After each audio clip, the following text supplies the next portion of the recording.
Hey guys, UFC on Fox 21, Maia versus Condit. Really good main card. I'm really looking forward to here. Really like the four fight main card in contrast to the FS1 six fight main card. But then the prelim card, maybe aside from two fighters that I think are decent and have some potential and are worth watching, I think the prelim card is just terrible. Yeah. First fight on UFC Fight Pass at lightweight, Alex Ricci versus Jeremy Kennedy. Two newcomers, not going to make a pick. At middleweight, Ryan James versus Adam Hunter. Two other newcomers, not going to make a pick. And at lightweight, the Fight Pass featured prelim, Chad Laprise versus Thibaut Gouti. I'm taking Laprise here. He's shown that he can be beaten and struggles with aggressive fighters who come forward, who can throw a lot of volume.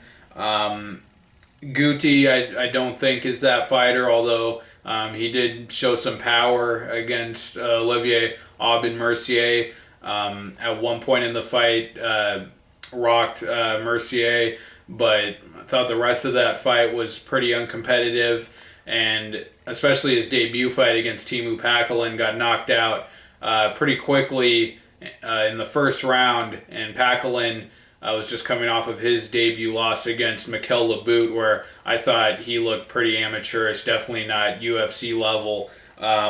So I don't think Gouti is UFC caliber fighter even at the lower ranks. Laprise, I think, is a cut above that. Although he got finished very quickly by Francisco Trinaldo. Brian Barberena took that third round off of him. And other than that, hasn't had any really stellar performances. He's a very laid back, very calculated kickboxer, range striker, but almost to his detriment. Really does not throw a lot of volume and showed some grappling ability against Yosdenis Cedeno, but that's another guy who's not even in the UFC at this point. Just like Mikel Laboute is no longer in the UFC, and he beat the guy who knocked out Gouti in the first round. So I'm taking Laprise. Did have that fairly close fight against Ross Pearson. He's just to be the more technical fighter, the better striker, but I would watch out for that power from Gouti. But Laprise, I think, should win this pretty safely, so I'm taking him to win by decision. All right, on the Fox prelim card, first fight, lightweight Shane Campbell versus newcomer Felipe Silva. I don't know Silva. Can't make a pick in this fight either. But Shane Campbell, I thought he looked promising in his first couple of fights. Thought he was actually doing pretty well against John Makdessi before just eating a big punch, getting knocked out. Was laying some good leg kicks in there in that fight. Looked like a pretty decent kickboxer. And then he really impressed me with his win over Elias Silverio, especially out grappling him. But then just got completely outclassed by James Krause.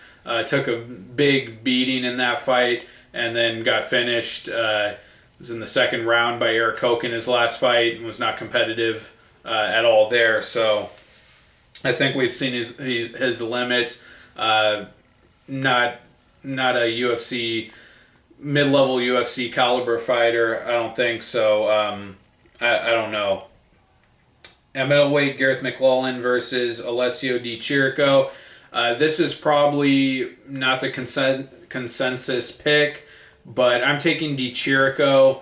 McLellan did have that finish a couple fights ago over Bubba Bush. Got him down and ground and pounded him out. But that's Bubba Bush. I don't know if that means anything really at all. And then just got badly out-grappled by, what's the guy's name? Fabio. I have to look this up real quick. Forgot the dude's name. Bartosz Fabinski. Not quite Fabio, but Fabinski. Got badly out-grappled, out-wrestled, and just held down. Was laying prey that fight.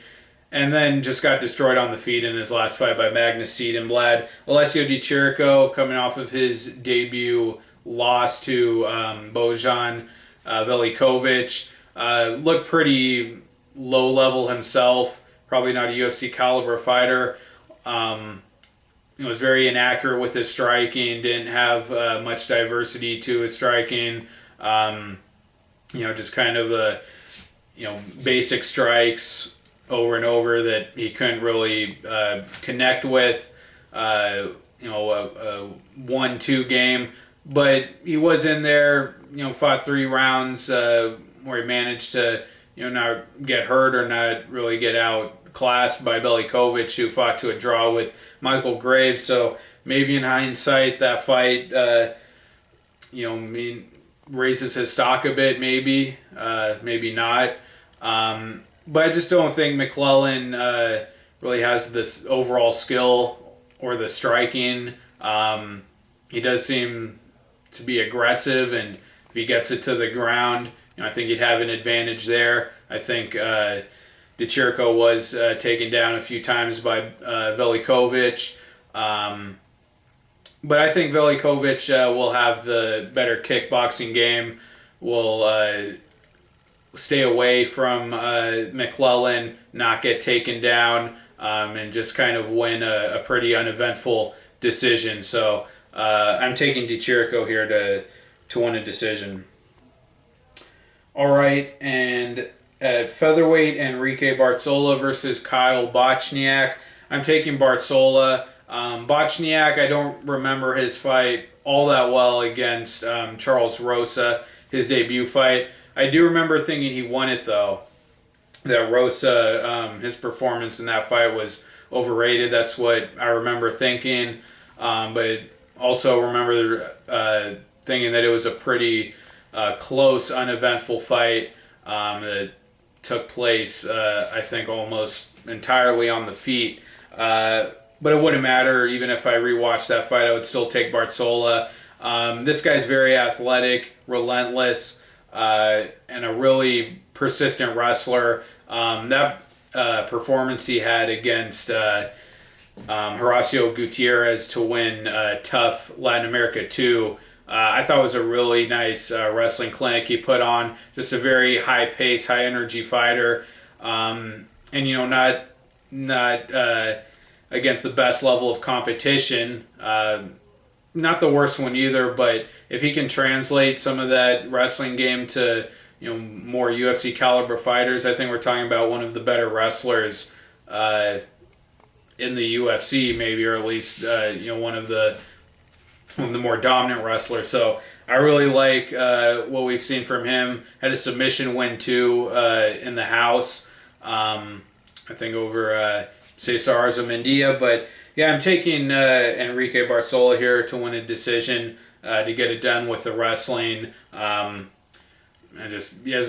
think his aggression and his wrestling game, his relentlessness is really effective. So I'm taking him to win the decision. And then the featured Fox prelim at middleweight, Sam Alvey versus Kevin Casey. I had to do some thinking on this one.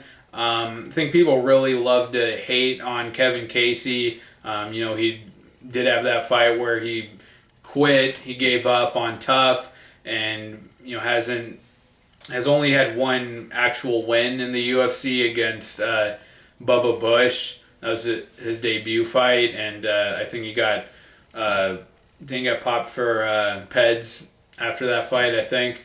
But anyways, that's his only win. Has been finished by Josh Saman and by Rafael Natal after having strong starts in both of those fights, so kind of has a reputation as a quitter.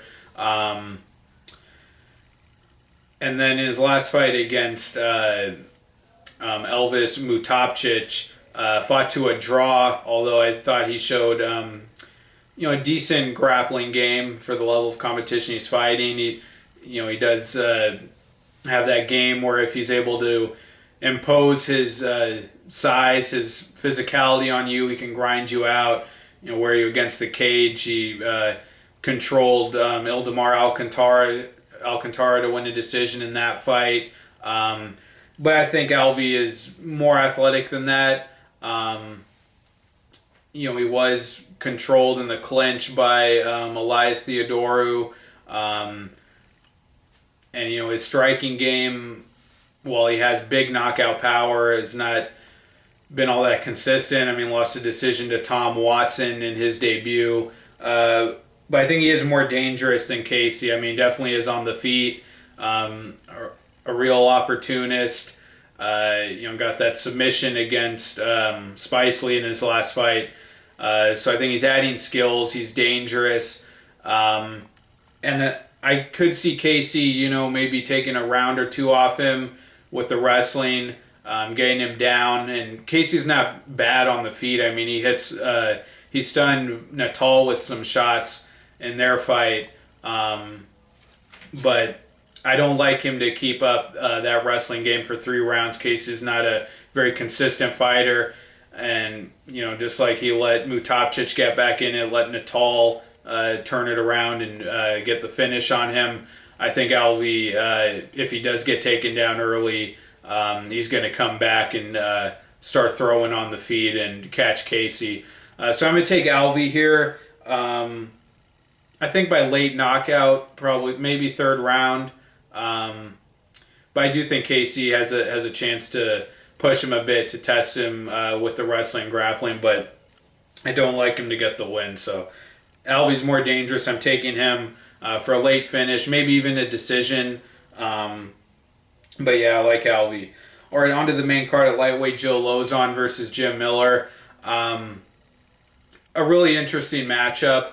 The first fight, Miller was really dominant. Didn't put Lauzon away, didn't really come close to finishing him, but really landed a lot more strikes, really pushed him back, had the forward movement and pressure for most of the fight. It was just, I think, proved to be the better athlete and, the more effective and more tenacious striker. But that was, back in 2013 or 2012 even. So 3.5 years ago. And that's been a long 3.5 years, especially for Jim Miller. Both guys have gotten finished, but I think it was his next fight right after that Lozon win where he got choked unconscious by Pat Healy. And, but before that point, Miller's only, major losses were to title contenders, Nate Diaz, who fought for the title after his win over Miller, Ben Henderson, who is the champion, and I think there was someone else in there who beat him, who I can't think of, Edgar or Maynard, I think, early, but and then he lost to Pat Healy. And then recently, got choked out by Michael Chiesa. I don't think Miller's the same athlete that he was back then. I don't think he'll have that same athletic advantage, that same cardio advantage over Lozon. And if Miller couldn't finish him the first time around, I don't think he's going to finish him this time. I think that skill gap is still there. On the feet, Lozon in several fights, his boxing has looked absolutely abysmal.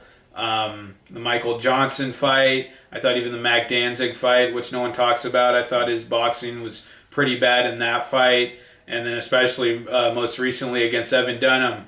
But then other fights, he looks like he's really making some improvements. So he's always up and down with his boxing and likewise with his record. But the Chiesa fight and then his last fight against Sanchez, I thought his boxing looked good. And I don't want to do MMA math, but if he could really push the pace early against Sanchez and take advantage of Sanchez's slow start and pour it on him, I think definitely he could at least weather the storm against Miller.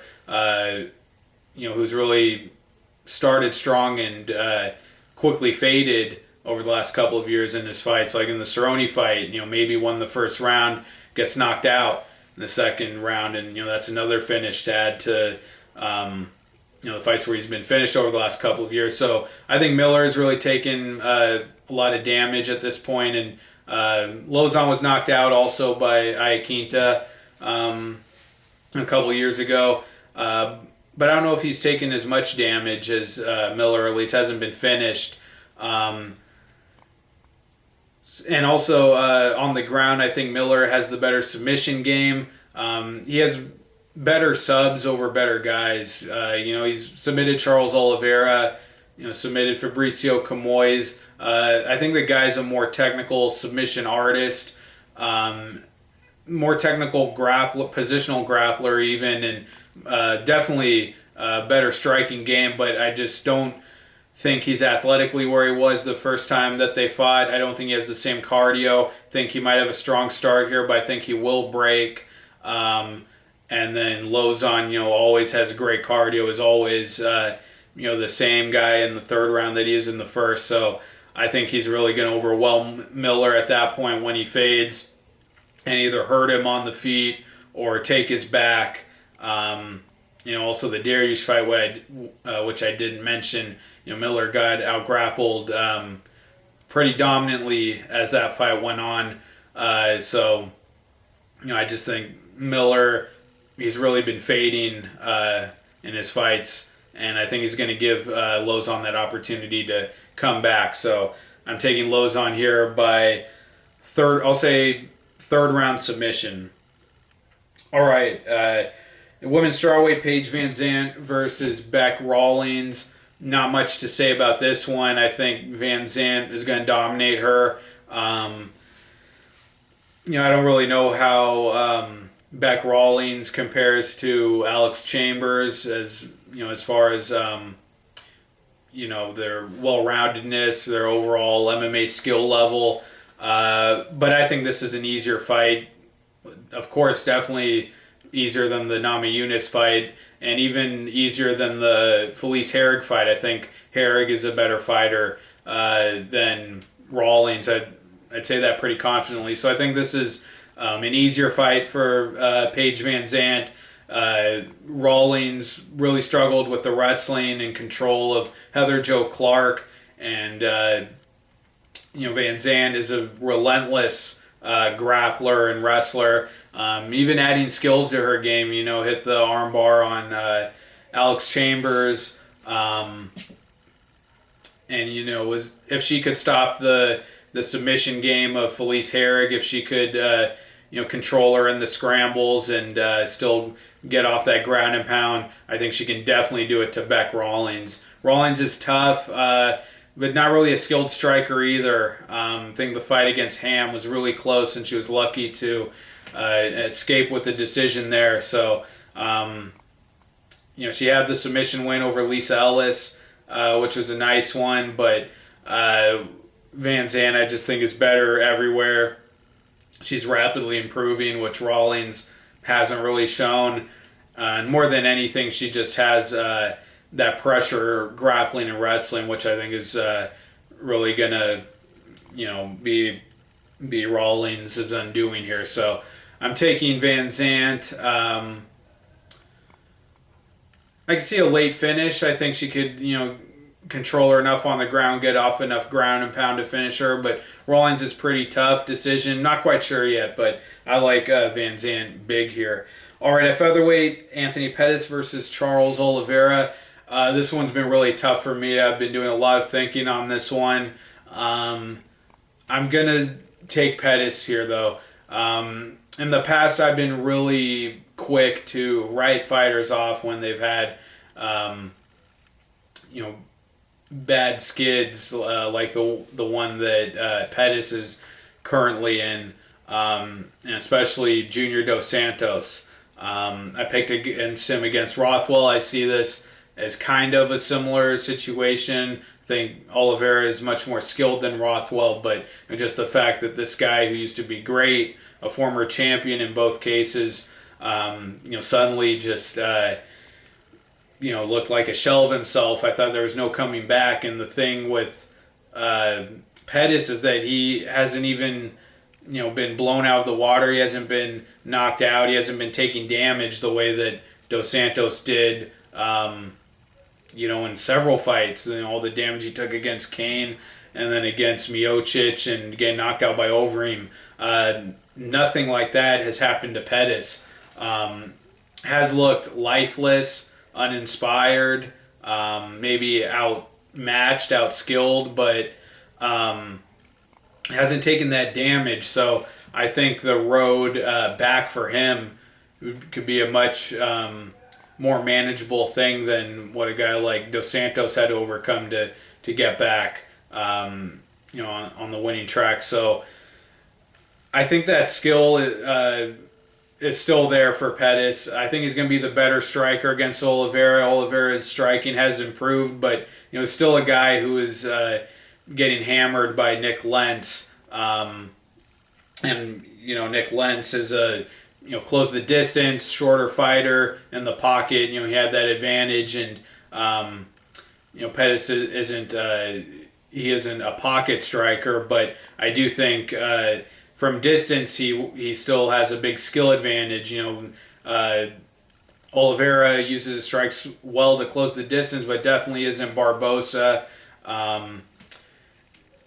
But if Oliveira really commits to a wrestling game here, I do think that's where I really wonder and think that he has a big chance of beating Pettis here, who has just struggled with his takedown defense. Against Alvarez, against Dos Anjos too, and Oliveira has a really good submission game, but also a good offensive wrestling game that he showed against. That the Jeremy Stevens fight was, the fight where his offensive wrestling really shined. So if he, with that hesitancy that Pettis has been showing lately, if Oliveira really presses him and fights like a wrestler, I think he could push him against the cage, follow the same recipe that Alvarez and Dos Santos did. Not to the same extent, but I think he could definitely win a decision here if he does that. And going down to featherweight, I don't know how that weight class is going to work for Pettis, but Oliveira is a serious guy, pretty close to an elite fighter in that division. So, it's not an easy fight. It's not even a mid-level guy. It's a really talented guy and a very dangerous submission artist. But I just don't see Oliveira overcoming that skill level. And even, in the grappling against guys like Andy Ogle, he was controlled for a bit in that fight before getting the submission. And Nick Lentz also controlled him a bit. And Pettis isn't that kind of wrestler, but Pettis does have submission skills. So I think he could hang a bit with Oliveira on the ground, but I wouldn't like his chances if it turned into a grappling fight. I do think Oliveira would submit him then, but I was gonna take Pettis, but now I'm kind of talking myself into taking Oliveira. I don't know. I think Pettis. I think he still has that striking, and even the Alvarez fight. When that fight was at range, he was really picking apart Alvarez, and a lot of people thought he still won that fight. It was a very close fight. Even the Barbosa fight, Barbosa, while he definitely outpointed him, didn't really hurt him and didn't really do anything all that big in that fight. So it's hard for me to see Oliveira having the success he needs to on the feet. To beat Pettis on the feet. I could definitely see it in the wrestling though, but I don't know. I don't know if he. It's hard. It's hard to say whether or not he can. Out grapple Pettis for 3 rounds. I have a feeling he can, but I'm still gonna take Pettis. I'm still gonna take Pettis here. I think he wins a decision. I don't think it's a complete return to form. I don't think he looks great, but I think he just does just enough to outstrike Oliveira from distance here.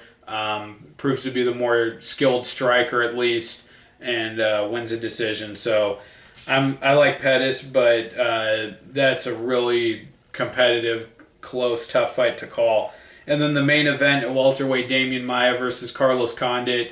I've really struggled with this one. I've been back and forth. And initially, I was set on taking Maia.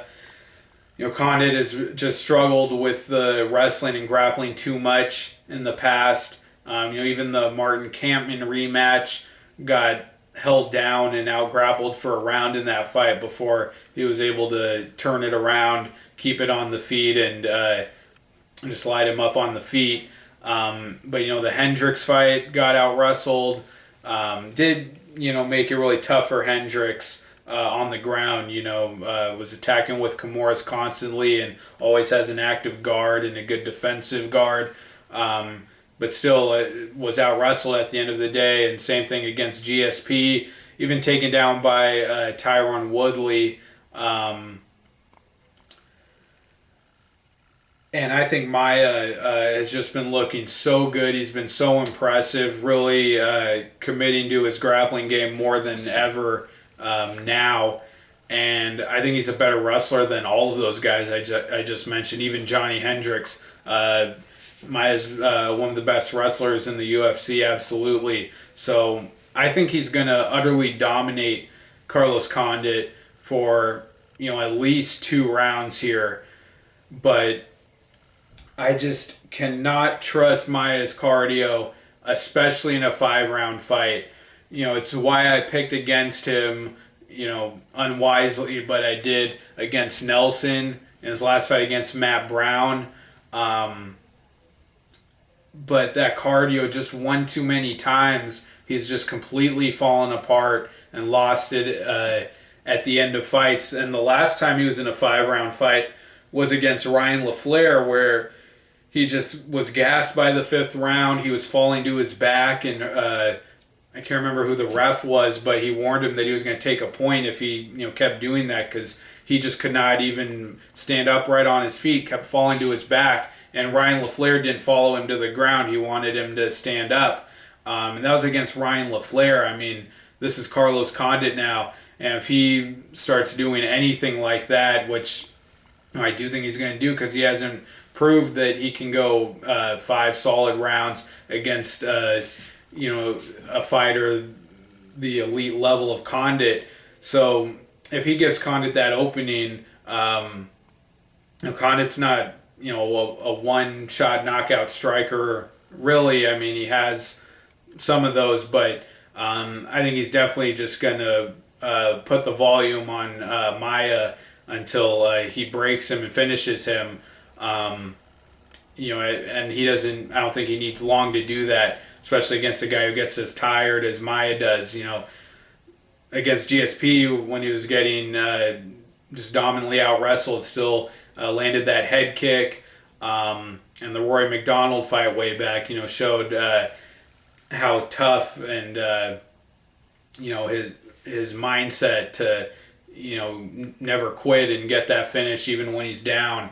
I think he's absolutely gonna break Maia if Maia starts laying off the gas and falling apart at the end of the fight. But yeah, Maia fell apart against Ryan LaFleur, was falling to his back against Alexander Yakovlev in the 3rd round, after dominating him on the ground and not submitting him. Let Yakovlev get on top of him at the end of that fight.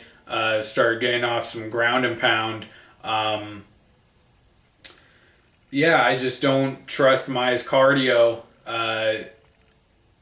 in a 5-round fight when he couldn't do it against LaFleur and Yakovlev, and I definitely don't think he can do it against a guy like Condit. So Condit has his deficiencies with takedown defense, and he is dangerous off of his back. I kind of think that if he tries to attack with all those Kimuras, he's just going to make it easier for Maia to out-grapple him, because he's not going to submit Maia, and I think he'd be better off kind of taking the route that Matt Brown did, just trying to hand fight and not get submitted rather than trying to actively submit Maia. But anyways, I think Condit's really going to struggle for the first couple rounds, but I don't think he's going to get finished. Maia is slick and technical grappler as he isn't a guy who gets subs all too often. I mean, has lately. You have to give him credit for becoming more of a finisher against Brown and Magny, but before Magny, his last sub was against Story, and before that, I think it was Chael Sonnen, I think. So not a guy who's gotten a ton of subs over his career, even against lesser competition, even when he has out-positioned them and out-grappled them. So I don't think he's going to sub Condit. And he's been so impressive lately and looks so good that I wouldn't be surprised if he's just fixed that. Well, I would be surprised, but I mean, I think he could do it if he's really worked on his cardio. But he's an old guy at this point, and just his history of not being able to last in fights. I think he's going to get tired in those later rounds, and then Condit is just going to be all over him like a dog on a bone, and I think Condit's going to get that late finish.